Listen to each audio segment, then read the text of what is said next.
Materials to develop listening and speaking skills. Giselle Carvajal Meneses.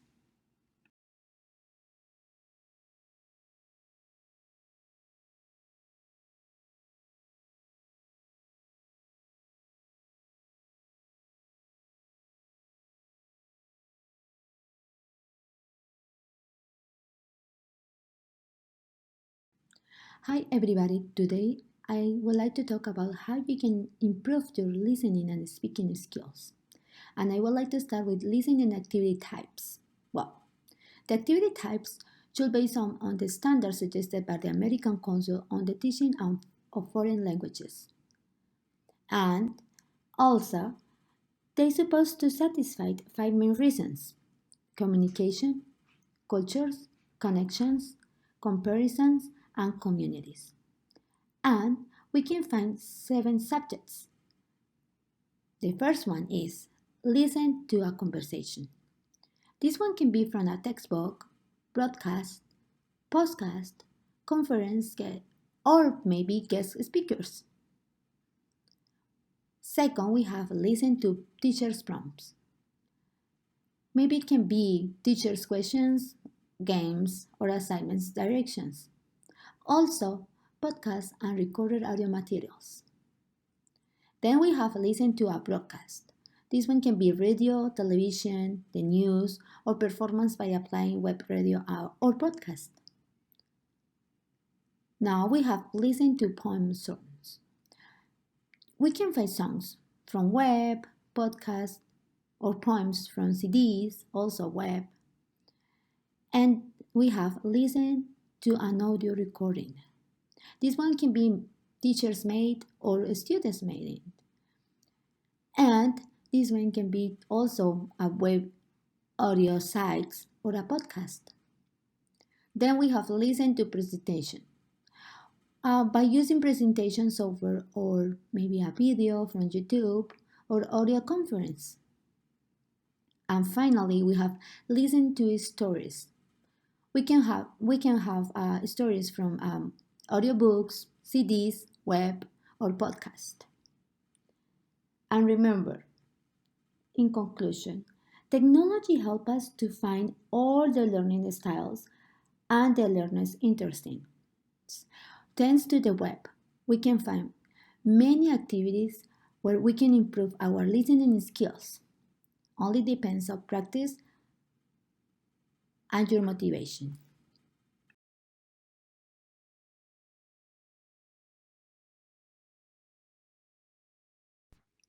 Now, I would like to talk about the speaking skill. Well, speaking is a complex mental process because it involves four sub-processes: conceptualization, formulation, articulation, and self-monitoring. But also, we have to recognize three speaking activities: accuracy, fluency, and complicity.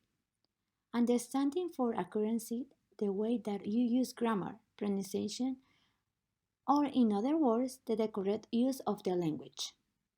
Fluency, that is the flow of efficiency with you express the ideas. And complicity, the way to which the language is used to produce a task. Complicity encourages the task repetition, and this one has a potential linguistic benefits, five of them: great fluency, more idiomatic speech and lexical accuracy, better framing of narratives, greater grammatical accuracy in some tasks, and greater language complicity.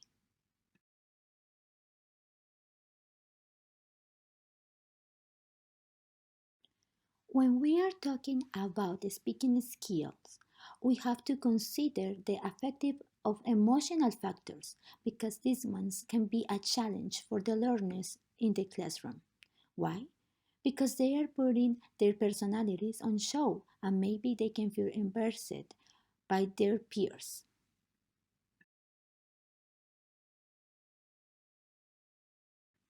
According to Hughes, 2010, the complexities of speech production, how we speak is closely linked to identity, emotional states, and affective factors, and the way it differs from writing language. When we talk about methodology and materials, we can talk about the method, task-based. Why? Because we are appropriating ideas for a specific purpose. And we have some phases. The first one is the pre-task phase. This one, we can present the essential vocabulary, phrases, or grammar for the activity. Then we have the task phase. That is, maybe this one can be in groups, and we can find a helping learner who is going to identify the mistakes for the activity. Then we have the post-task phase. This one can be like maybe they can prepare an oral or written summary about the task. And the teacher at the end can give them a feedback. Then we have the safety, but we can find a number of ways to adjust the safety. We have progression from scripted and scripted or to scripted dialogues. Work for personal to general. Use a stimulus like a video, reading, listening, or photos, and then model the activity. Now we have the productivity. We don't want that the teacher does the whole work. Maybe we can work like a group and we can build our knowledge together. Then we have the purposiveness. This is the reason to communicate. The students are going to find information and then they are going to complete the activity. They can use experiences or opinions. Now we have the interactivity. We need to take turns and we need to use vocabulary for negotiate and why not interact with the whole group. Then we have the challenge. Always the challenge is the environment or the emotions of the students, so take that into account. And finally, we have the authenticity, that is the imagination that the students have. And we have to put this in practice in the classroom.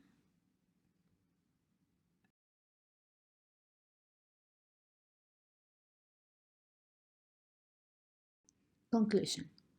All the activities need to be designed for the needs of the students. In that way, they are going to begin the activity with confidence. Also motivate the learners to improve their English and give them means to do it. Consider always as a priority the accuracy, fluency, and the complicity. And finally, thanks to technology, we can find many or different types of activities where the learners can practice or improve speaking and listening skills.